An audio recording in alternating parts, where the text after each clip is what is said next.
So guys UK07 rider मतलब बाबू भैया के फैन हो तो हर बंदा सब्सक्राइब करना।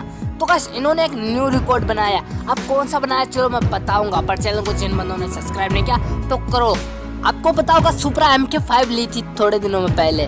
तो गाइस इंडिया के अंदर सुपरा MK5 सिर्फ बाबू भैया के पास है, यूट्यूब के पास बाबू भैया के अंदर ही है। एंड दूसरी बात UK07 राइडर का एक सेलिब्रिटी बन चुके हैं जो अभी कभी महंगी चार्ज करते हैं स्पोर्ट्स के।